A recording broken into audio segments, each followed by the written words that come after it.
Assalamualaikum warahmatullahi wabarakatuh. Kembali lagi di channel Situs Misteri. Untuk kisah kali ini, Bang Joy akan membawakan sebuah cerita yang berjudul Kisah Mistis Penjaga Rel. Dan sebelum kita lanjut ke ceritanya, tekan dulu tombol like video ini, tekan juga tombol subscribe channel ini. Dan buat teman-teman yang ingin membaca langsung ceritanya, nanti silahkan saja kunjungi linknya di deskripsi.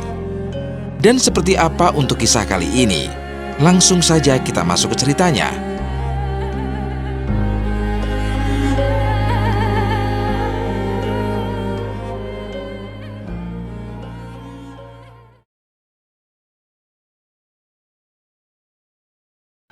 Aku baru saja duduk di kursi singgasanaku, bekerja sekitar pukul 10 malam.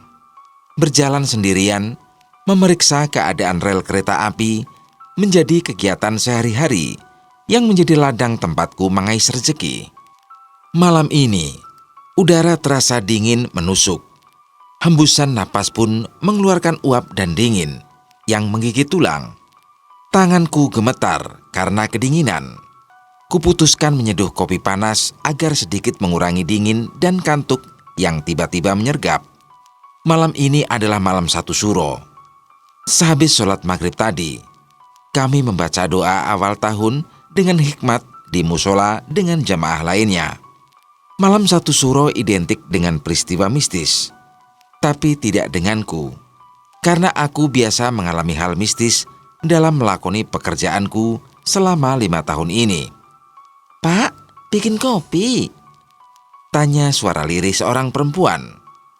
Aku tak melihat langsung wujud rupanya, tapi bisa kupastikan dia adalah wanita si wajah koyak yang biasa menemaniku tiap malam. Pergi saja." Dia memang jarang menampakkan wajah padaku, tapi aku paham bahwa kesehariannya di rel ini adalah menunggu siapa saja yang akan lewat dan tak sering menjahilinya. "Jangan tertawa," hardiku geram. "Aku mau punya teman. Sebentar lagi." Ucapnya dengan suara lirih, lalu menghilang. "Astagfirullah," ucapku lirih. Aku segera menoleh ke kanan dan ke kiri, memastikan tak akan ada orang yang akan lewat, karena sebentar lagi akan ada kereta api lewat. Palang pintu mulai kuturunkan. Aku tak melihat sama sekali ada orang lewat, hingga kereta telah berjarak kurang lebih 10 meter dariku. Tiba-tiba aku melihat seorang di kegelapan malam yang lumayan dekat dariku, tiduran tepat di atas rel. Setelah kereta melewati orang tersebut, aku segera pergi memeriksanya. Tak kuhiraukan kopi panas yang sedari tadi ingin kunikmati. Setengah berlari, aku membawa senter besar yang lumayan terang. Setiba di lokasi kejadian, tak ada mayat atau apapun di sana. Rupanya hanya sebuah penampakan dari hantu iseng. Aku kembali ke dalam ruangan kecil tempatku bekerja, menjaga palang pintu. Seringnya melihat kecelakaan secara langsung membuatku kadang bingung membedakan asli atau penampakan semata, seperti barusan misalnya. "Dari mana, Pak Slamet?" tanya 2 orang yang sedang berkeliling kampung menjaga keamanan alias ronda.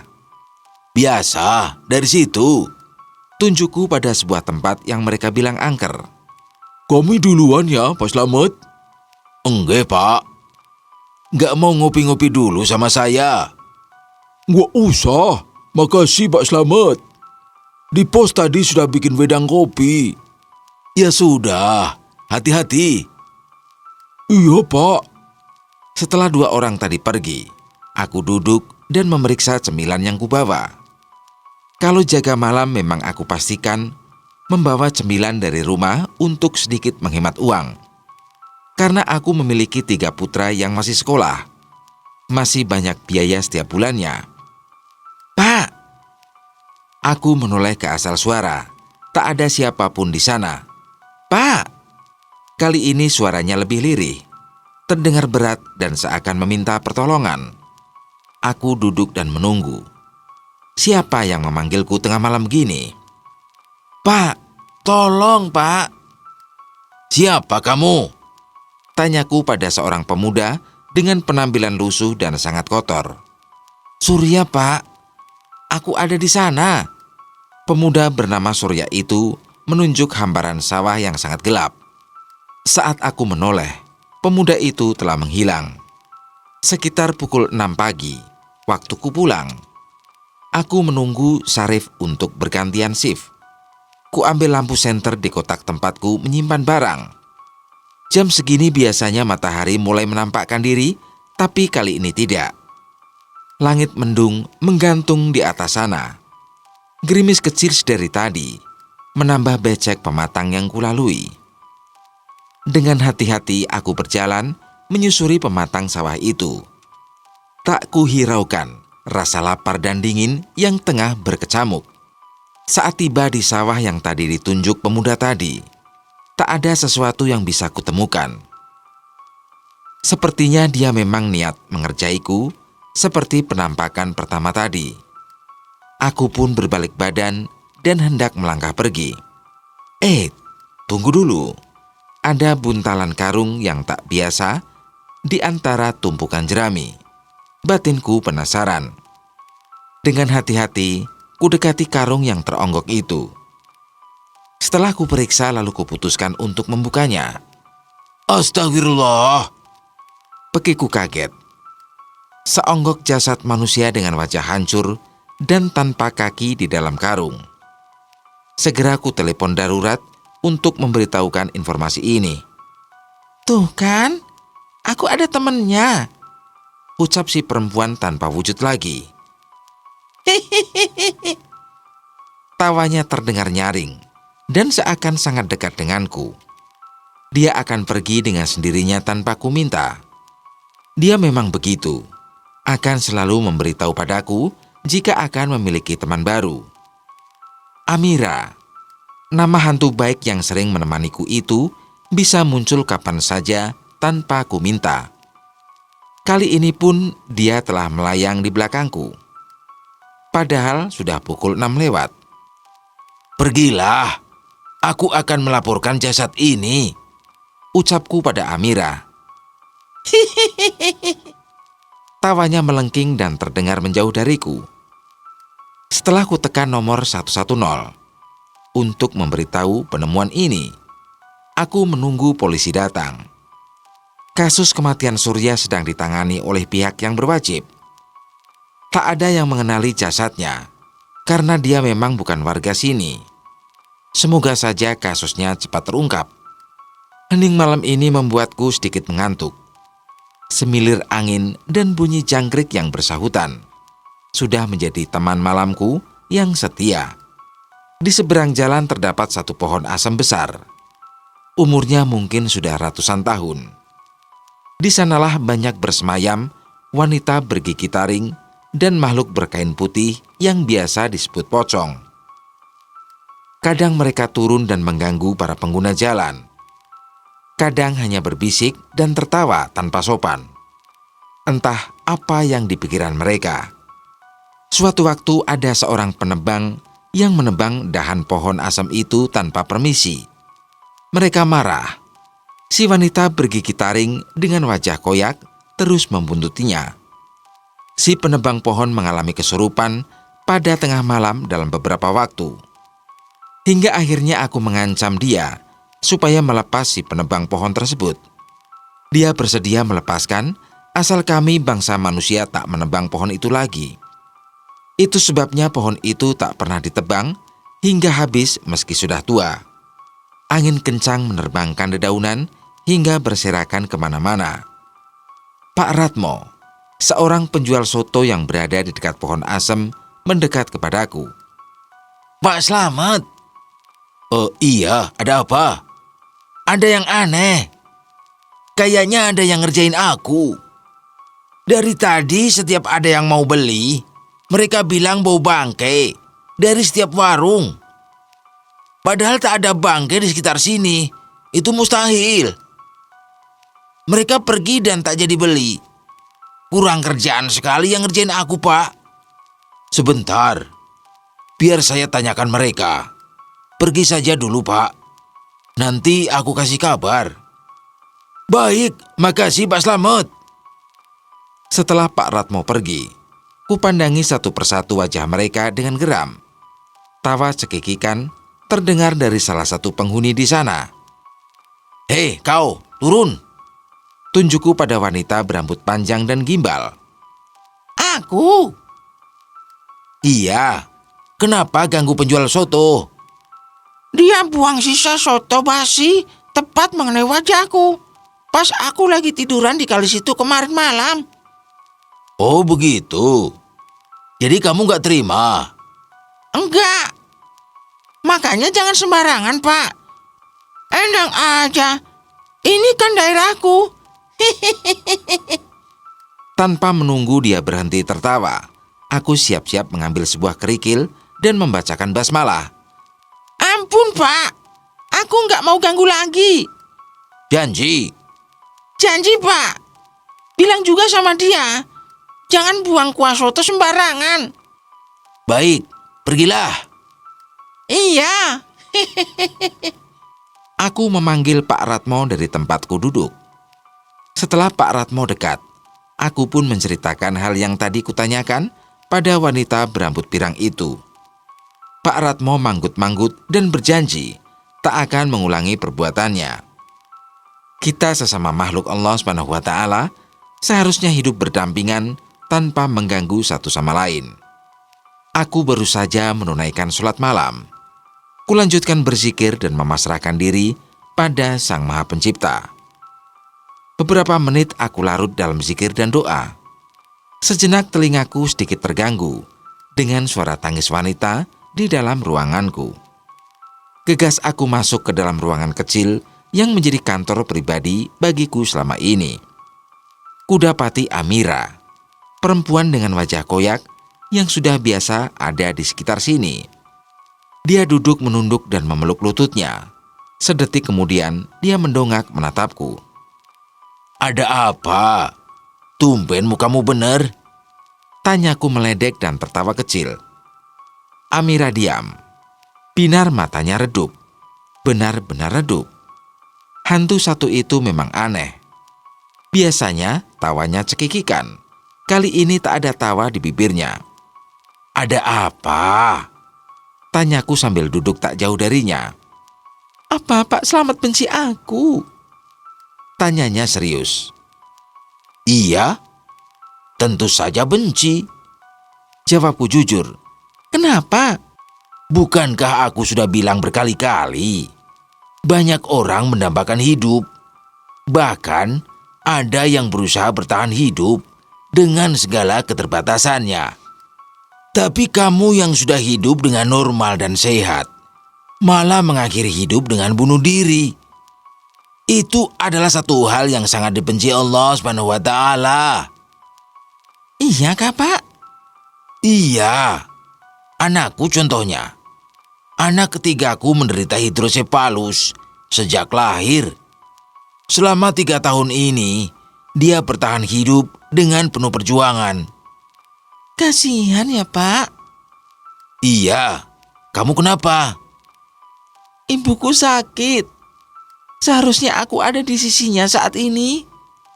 Semoga beliau cepat sembuh ya. Pergilah. Tolong jenguk ibuku, Pak. Insya Allah. Amira pergi tanpa permisi. Begitulah mereka, pergi dan tampak sesuka hati.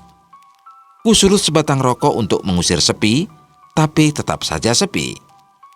Tak ada seorang pun melintas jalan ini di jam segini. Kulirik arlojiku. Tepat pukul 2.23 dini hari. Setelah satu kereta api melintas, terdengar suara tangis bayi yang cukup kencang di antara rerumputan. Kutajamkan indera pendengaran yang sepertinya tak percaya pada suara tangis bayi yang kian kencang. Bayi manusiakah? Batinku bertanya-tanya. Suara tangis bayi yang semakin melengking membuatku yakin itu bukan tangis bayi manusia. Mengingat aku sendirian di pos jaga, membuatku mau tak mau tetap berada di sini.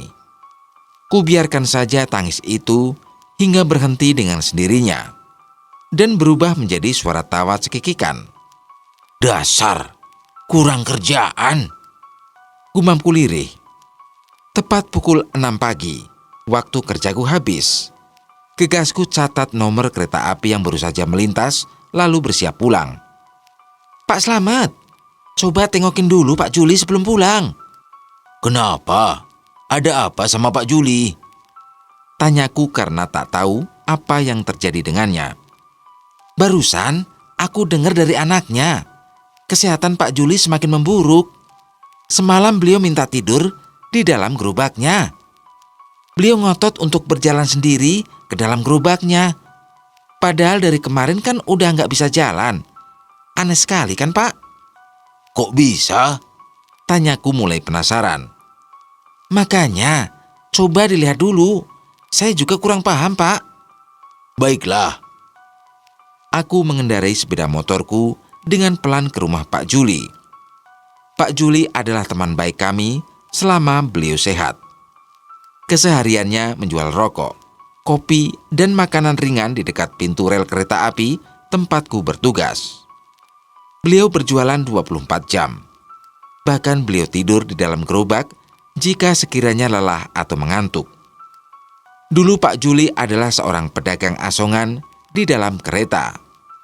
Dengan menenteng termos berisi air panas, beliau berjualan minuman dan pop mie dari satu gerbong ke gerbong lainnya. Tapi sejak ada larangan berjualan di dalam kereta api, otomatis Pak Juli kehilangan lapaknya. Pak Juli memiliki 2 anak yang sudah besar. Anak-anak Pak Juli melarang bapaknya tidur di dalam gerobak. Tapi entah kenapa, beliau tetap ngotot tidur di dalam gerobaknya selama bertahun-tahun. Beberapa bulan terakhir, kesehatan Pak Juli memburuk. Beliau dipaksa pulang anak-anaknya dengan gerobak tercintanya. Assalamualaikum. Ucapku di depan pintu rumah Pak Juli. Waalaikumsalam.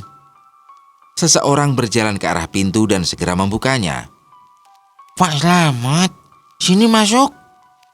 Ajak Bu Kokom, istri Pak Juli. Iya Bu, makasih. Gimana keadaan Bapak? Tanyaku langsung. Ya kayak gitu Pak. Lihat sendiri saja. Ada di kamar situ. Tunjuk Bu Kokom ke arah kamar yang pintunya terbuka. Aku berjalan ke dalam kamar Pak Juli. Beliau tiduran dengan mata terbuka. Pak Slamet ya? Tanya beliau setelah mengamati beberapa detik. Iya Pak. Gimana keadaannya? Tanyaku sembari duduk di pinggiran ranjang. Ya gini Pak.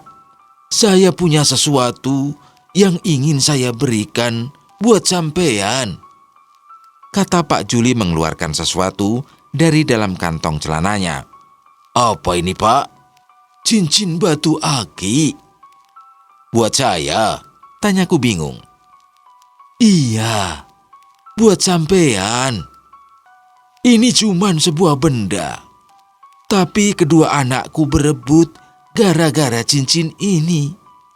Mereka mengira ini adalah sebuah jimat keramat. Sudah aku jelaskan bahwa ini batu akik biasa. Tapi mereka nggak percaya. Aku takut. Gara-gara sebuah benda, mereka jadi musyrik. Oh, makasih Pak. Ucapku langsung memasukkan cincin itu ke dalam kantong celana. Ya sudah, sekarang aku bisa tenang. Semalam aku nyari-nyari cincin itu. Aku baru ingat kalau nyimpennya di dalam gerobak. Iya, sepertinya memang harus disimpan atau dilenyapkan sekalian benda seperti ini. Biar di kemudian hari gak jadi rebutan. Makasih Pak Slamet. Sama-sama. Setelah berbincang cukup lama, aku pamitan sama Pak Juli. Sepertinya beliau sudah lebih tenang sekarang. Tiba di rumah, aku melihat Fahmi, sulungku sedang mengerjakan tugas sekolah, sedangkan istriku sedang berjemur dengan membopong Sasa. Buah hatiku yang berusia 3 tahun, tapi tak bisa melakukan aktivitas apapun karena hidrosepalus yang dideritanya. Aku pernah merasa tak adil pada Tuhan. Kenapa anakku menderita hidrosepalus? Tapi lambat laun aku mulai berdamai dengan takdir. Istriku pun tak pernah mengeluh dengan keadaan Sasa. Kemanapun dia pergi, Sasa turut serta. Dia tak pernah malu dengan keadaan putri kami. Aku bersyukur memiliki keluarga seperti mereka. Pak, tumben agak siangan pulangnya. Tanya istriku yang baru saja masuk rumah. Tadi nengokin Pak Juli sebentar, Bu. Oh iya, ya udah, sarapan dulu Pak. Iya, masak apa? Tumis daun pepaya sama goreng teri. Makasih, Bu. Masih sempat masak. Kalau nggak sempat masak, beli makanan matang aja. Yang penting Sasa nggak rewel. Iya Pak. Tubuh ini terasa jauh lebih segar setelah kuguyur dengan air sumur beberapa menit. Aku putuskan untuk berbaring di kamar, sekedar melepas penat. Pak Slamet. Suara seseorang yang kukenal memanggil lirih di telinga. Kuamati keadaan sekitar. Kabut tebal menghalangi pandangan. Entah di mana aku saat ini, sangat asing bagiku. Sebuah sinar terang menyorot tajam ke satu arah. Sinarnya membuatku silau. Perlahan sesosok manusia yang kukenal mendekat. Pak Juli. Iya. Mau kemana? Rapi banget. Tanyaku heran dengan baju yang dikenakan Pak Juli. Pakaian Jawa lengkap dengan blangkon dan sebuah keris di pinggang. Mau pamit sama sampean. Lihat ini Pak Slamet. Ucap Pak Juli sambil memperlihatkan sebuah lukisan. Kulihat dengan seksama lukisan di tangan Pak Juli. Aku terkejut mendapati wajahku dan wajah Pak Juli yang ada di lukisan itu. Kami mengenakan pakaian prajurit kerajaan. Siapa itu Pak Juli? Kita. Sewaktu mengabdi pada Tumenggung Arung Binang, tahun 1677. Oh iya Pak, jaga cincin yang tadi kuberikan ya. Iya Pak Juli. Aku kaget dengan mimpi aneh barusan. Mimpi yang terasa nyata. Suara tangis Sasa menyadarkanku bahwa aku berada di dalam rumah dan baru terbejam sekitar 20 menit. Aku kaget saat beranjak dari tempat tidur. Di dekatku ada sebuah kotak berisi keris, lukisan, dan cincin batu akik pemberian Pak Juli barusan. Hilir mudik orang berlalu lalang di depan stasiun subuh ini membuatku tak bisa memejamkan mata barang semenit pun. Aku terduduk di salah satu bangku panjang di dekat taman yang sudah tak terawat lagi. Hembusan angin dari pohon-pohon besar di sisi kiri kananku membuat udara lebih dingin. Mataku tertuju pada sepasang kekasih yang sedang duduk berdua. Aku bisa mendengar jelas percakapan mereka karena jarak kami cukup dekat. Mas, gimana ini? Aku takut. Ucap perempuan berambut panjang itu. Rambutnya dibiarkan tergerai indah dan tertiup semilirnya angin pagi. Pemuda di hadapannya menggenggam erat tangan perempuan tadi. Sepertinya sedang menghibur atau membujuk sang kekasih hati. Jangan takut. Ada aku selalu di sampingmu. Ucap sang pemuda bertubuh jangkung dengan celana panjang robek di bagian lutut.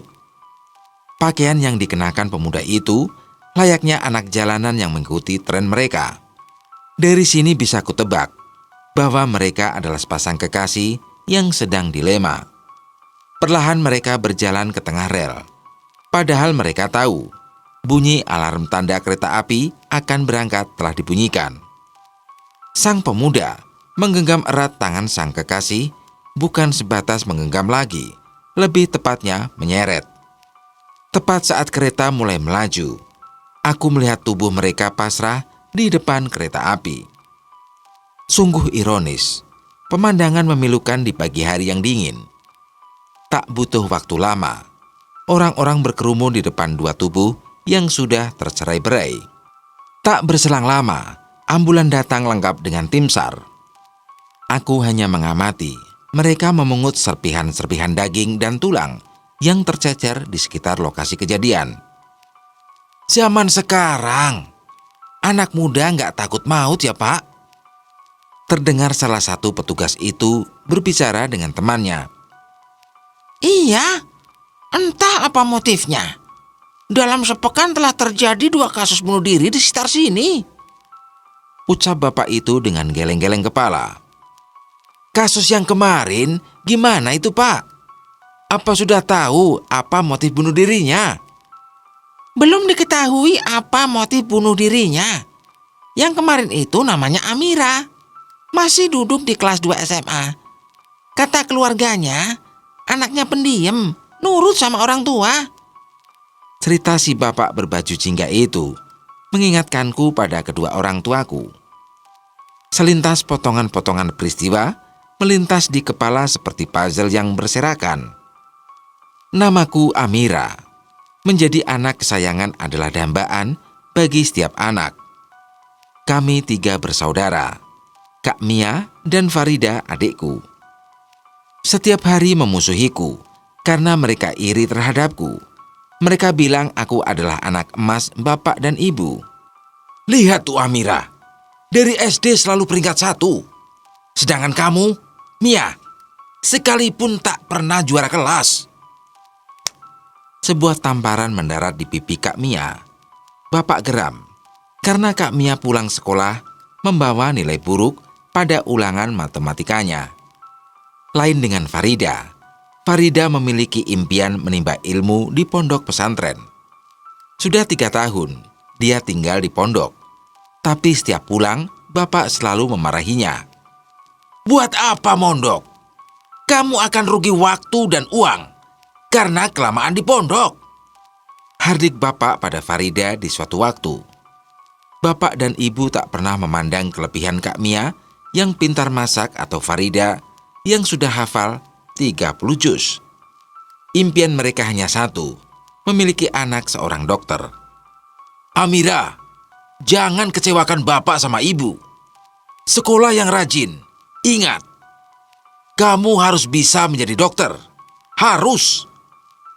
Tak boleh seperti kakakmu yang bodoh atau adikmu yang kampungan itu. Kata-kata bapak terngiang di telinga. Sejak kecil, hanya kata-kata seperti itu yang dibisikkan oleh mereka. Tanpa mereka tahu, sebenarnya aku telah berubah. Prestasiku anjlok di kelas 2 ini. Bahkan nilai-nilaiku merosot tajam karena kelalaianku dengan tugas sekolah.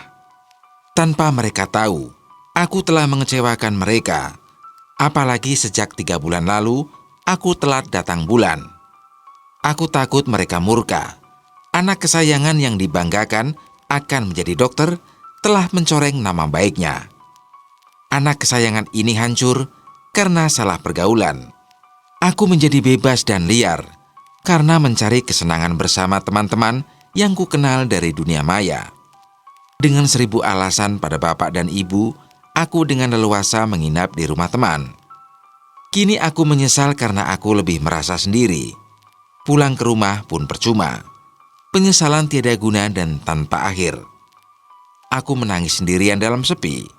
Kulambaikan tangan pada pasangan kekasih tadi. Mereka tersenyum padaku. Mungkin nanti mereka akan menjadi teman pengembaraan yang baik. Gegas kusimpan kotak ajaib yang entah dari mana datangnya barusan. Kulangkahkan kaki ke kamar anak-anak. Di sana terlihat istriku sedang kerepotan, membopong Sasa karena tangisnya yang kian membahana. Gimana ini Pak? Sini gendong bapak, Cayu, Cak pinter. Solehannya bapak sama ibu. Sasa anteng ya, biar ibu bisa istirahat. Ku timang-timang putri kesayanganku dengan lantunan sholawat di telinganya. Tak butuh waktu lama, Sasa tertidur dalam gendonganku. Entah apa yang dirasakan putriku itu, sakitkah? Atau merasakan hal lain? Kami tak tahu karena dia belum bisa bicara banyak. Mendung menggelayut manja di atas sana. Aroma kopi hitam panas yang baru saja diseduh menguar di cuping hidungku. Ku sesap sedikit minuman sejuta umat itu dengan penuh nikmat. Ditemani sebatang rokok kretek dan rebusan singkong yang menggugah selera. Aku habiskan waktu bersama istri dan anak-anak. Fahmi, sudah sampai mana pelajaran matematikanya? Tanyaku pada sulung yang kini duduk di kelas 6 SD. Udah susah pokoknya, Pak. Udah nggak bisa ngarang lagi. Jawab dia sambil tersenyum. Lah, emang dari kelas 1 kalau ngerjain matematika itu ngarang? Tanyaku dengan gelak tawa. Sini, coba Bapak cek buku kamu. Punyaku juga ya, Pak. Ucap Dennis, putra keduaku. Siap, sini bawa semua buku-buku kalian. Kalau ada pelajaran yang kurang jelas, nanti Bapak ajari sekalian. Siap, Pak. Jawab mereka kompak. Aku meneliti buku Fahmi dan Dennis satu persatu. Kutanamkan sikap mandiri pada mereka sejak kecil. Tapi aku juga tetap harus mengawasi apa yang dilakukan mereka. Lastri, istriku, duduk tak jauh dariku.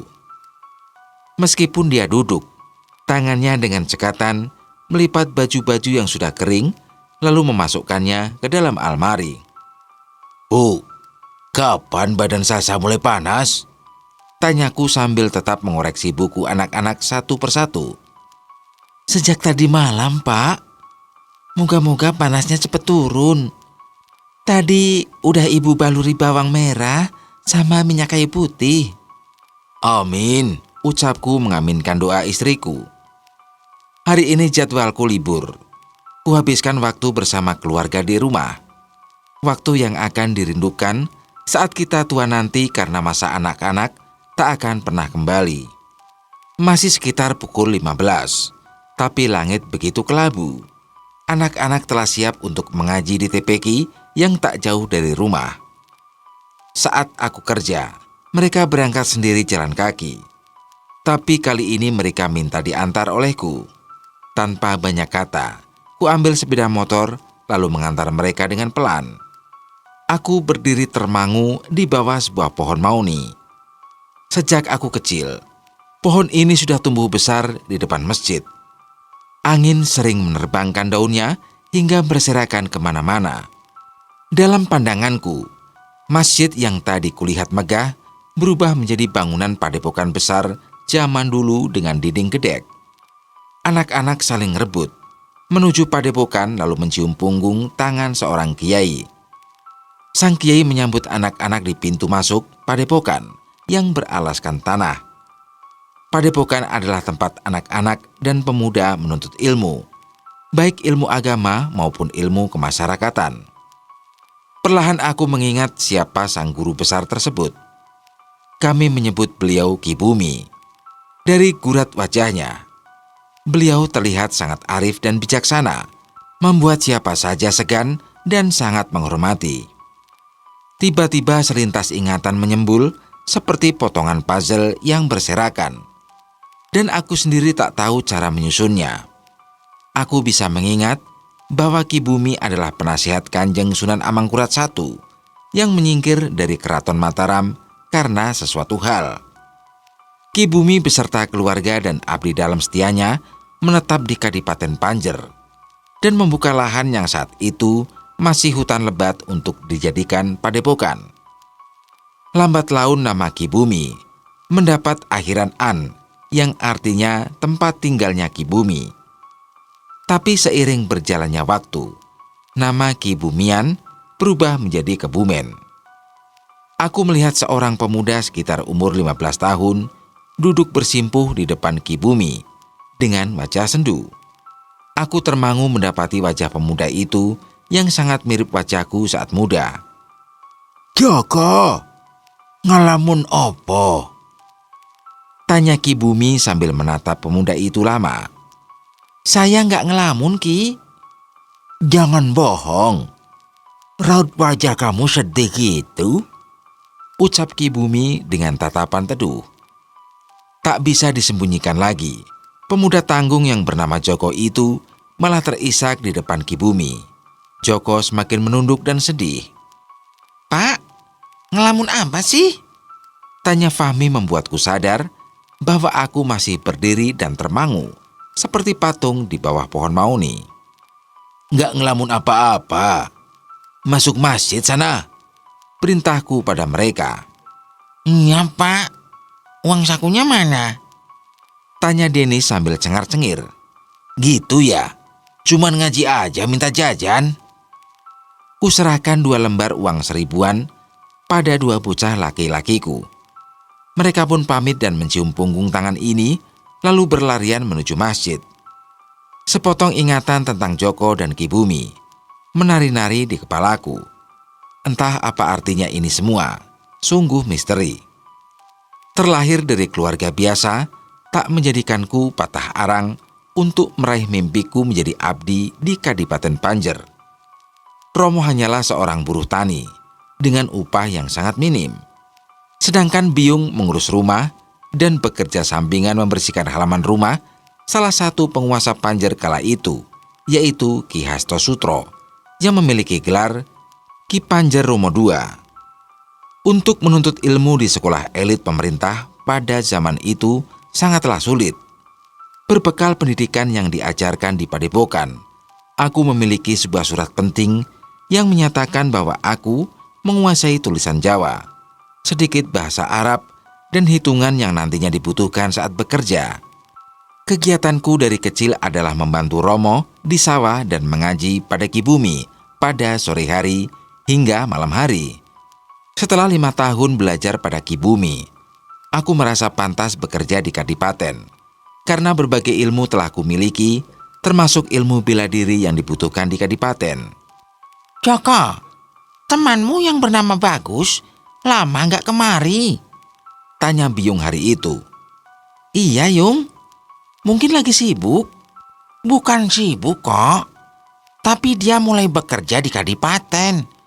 Itu yang Biung dengar dari Ki Hasto Sutro. Benarkah? Tanyaku ragu. Coba saja kamu cari tahu. Benar atau enggak yang Biung dengar ini? Iya, Yung. Nanti aku cari tahu. Bagus adalah teman sepermainan dan mengaji sejak kecil. Perawakannya tinggi kurus, memiliki hidung agak mancung dari hidungku dan berambut ikal. Bagus jarang mengikuti apapun di Padepokan. Dia malas dan kurang memahami tulisan Jawa. Kami memiliki tujuan sama, yaitu menjadi abdi di Kadipaten. Sayangnya, aku yang anak orang biasa akan sangat sulit menyaingi dia yang terlahir dari anak seorang abdi dalam. Terakhir kali dia menemuiku sebulan lalu untuk meminjam surat pendidikan pemberian Ki Bumi yang sampai saat ini belum dikembalikan. Mendengar Bagus mulai bekerja, hatiku mendadak was-was. Jangan-jangan dia menggunakan surat milikku karena dia tak memilikinya. Aku yang terlalu takut mengetahui kebenaran berita itu, meminta pendapat Ki Bumi untuk memberikan sesuatu yang membuatku tenang. Aku terisak di depan Ki Bumi, bahkan sebelum aku menceritakan hal yang sebenarnya menghimpit dada ini. Temui Bagus dulu. Jangan seuzon sama teman sendiri. Baik, Ki. Kalau kamu ingin bahagia, sederhanakan hal yang membuat kamu bahagia. Kuncinya selalu bersyukur apapun keadaannya. Maksudnya apa itu, Ki? Misalnya saat kamu sehat, pasti lebih bahagia daripada sakit. Iya kan? Gak usah berpikir bahagia itu harus punya banyak harta dan kedudukan. Nyatanya kedua hal itu malah bisa menimbulkan banyak masalah. Iya, Ki. Sudah sana, temui Bagus. Sesuai saran Ki Bumi, aku pergi ke rumah Bagus. Di sana aku disambut Romo dan Biung Bagus. Dari mereka aku tahu, Bagus menggunakan suratku untuk bekerja di Kadipaten. Orang tua Bagus mengira itu surat milik Bagus sendiri. Artinya Bagus telah merubah namaku menjadi nama dirinya. Kenyataan pahit harus kutelan. Dikhianati teman sendiri. Sejak saat itu, aku sangat membenci temanku itu. Ku kepalkan tangan dan meremas dada kuat-kuat untuk sedikit mengurangi emosi yang tengah bergejolak. Bangun, Pak. Tepukan halus Lastri di pipi membuatku tersentak. Aku mimpi aneh lagi. Sepotong kisah masa lalu yang membuatku hampir gila. Mimpi apa, Pak? Sampai terisak gitu. Mimpi aneh lagi, Bu. Kayak anak kecil aja, Pak. Mimpi sampai ngigau. Iya ya, jam berapa ini? Masih jam 9 malam, Pak. Ya udah, Bapak siap-siap berangkat kerja dulu. Iya, Pak. Pukul 10 malam aku tiba di pos jaga. Kedatanganku kali ini disambut tak biasa oleh Burhan. Sepertinya dia sedang banyak pikiran atau sedang ada masalah yang disembunyikan. Kenapa, Han? Tanyaku pada rekan kerja yang irit bicara itu. Umurnya setara denganku. Dia pun memanggilku hanya dengan nama saja. Mat, ada titipan buat kamu. Tunjuk Burhan pada sebuah kotak yang tergeletak di atas meja. Makasih ya. Burhan pergi setelah menjawab dengan malas kata terima kasih dariku. Kulihat sekeliling yang sudah mulai sepi.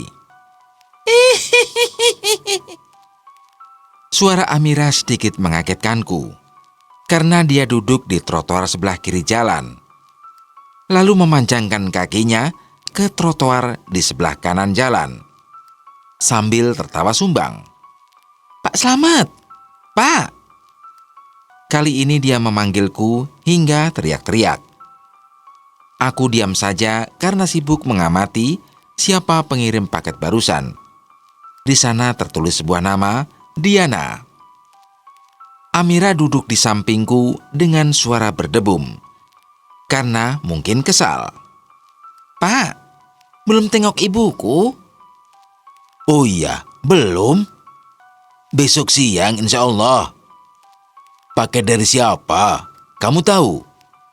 Tanyaku pada wanita aneh yang suka membiarkan matanya melotot hampir copot. Oh itu, dari Diana. Seorang ibu yang pernah ditolong Pak Slamet waktu sepeda motornya mogok di rel. Oh iya. Saya ingat sekarang. Isinya apa? Kopi hitam khas Lampung. Pasti enak nih. Amira hanya mencebik mendengar jawabanku. Wajahmu itu tuh udah jelek. Jangan ditambah jelek lagi. Ucapku tersenyum. Aku mau pergi. Siapa tahu nanti nemu temen. Kulewati sepinya malam seperti biasa. Angin berhembus sedikit kencang. Terdengar banyak suara aneh di atas pohon asem sana. Tiba-tiba ada sebuah bus yang mogok persis di bawah pohon asem. Kulihat dengan seksama bus yang tengah berhenti itu. Sekitar 15 menit bus itu diam di tempatnya. Seseorang turun dari dalam bus lalu berjalan ke arahku. Sekilas kulihat dia membawa sesuatu. Wak Slamet! Kuperhatikan dengan seksama wajah pemuda yang kini berdiri tepat di depanku.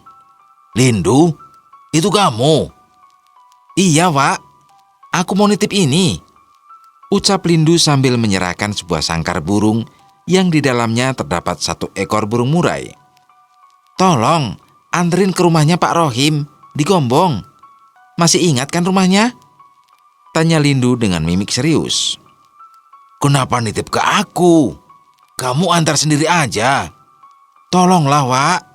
Aku gak bisa kemana-mana. Udah netep di Purworejo. Baiklah, besok pagi insya Allah Wak sampaikan. Makasih, Wak. Sama-sama. Kuletakkan sangkar burung di ruang belakang sembari menyisir tempatku berdiri. Di bekas Lindu berdiri tadi, tercium bau busuk yang sangat menyengat. Aku memanggil Amira untuk menanyakan hal ini. Tapi sepertinya Amira pergi entah kemana. Kemudian aku menyadari bahwa Amira tak pernah meledekku dengan bau busuk apapun selama ini. Matahari perlahan menampakkan sinarnya. Dinginnya malam berganti hangat di kulit. Saat ini tujuanku hanya satu, mengantarkan burung itu pada pemiliknya. Sekitar 1 jam aku mengendarai sepeda motor. Tiba di rumah Pak Rohim. Aku mengetuk pintu. Seorang wanita berdaster membukakan pintu dengan segera. Maaf Bu, apa Bapak ada? Tanyaku pelan, karena aku tahu ini terlalu pagi untuk bertamu. Ada, Pak. Bapak siapa? Dari mana? Tanya beliau karena kami memang belum pernah bertemu sebelumnya. Saya Pak Slamet dari Kebumen. Saya mau mengantar burung ini. Apa benar ini milik Pak Rohim? Sebentar, Pak. Saya panggilkan suami saya dulu. Silakan masuk. Baik, terima kasih. Aku duduk di sebuah ruang tamu, sebuah rumah minimalis. Rumah ini terletak di pinggir sawah. Hawa sejuk dan dingin menyusup ke dalam pori-pori kulit. Warna hijau ketupat lebih mendominasi ruangan berbentuk persegi 4 ini. Pak Slamet, lama sekali kita nggak ketemu. Ucap Pak Rohim lalu mengambil tempat duduk bersebelahan denganku. Iya Pak, tadi malam Lindu nitipin burung ini. Apa ini punya sampean? Tanyaku sambil menyerahkan burung murai yang dari tadi berkicau tanpa henti. Iya, alhamdulillah ketemu. Kemarin dia hilang. Kok bisa? Dicuri orang. Ada rekaman CCTV-nya. Tapi belum aku laporin ke polisi. Coba lihat, siapa pencurinya Pak? Boleh? Pak Rohim mengajakku melihat hasil rekaman CCTV kemarin siang.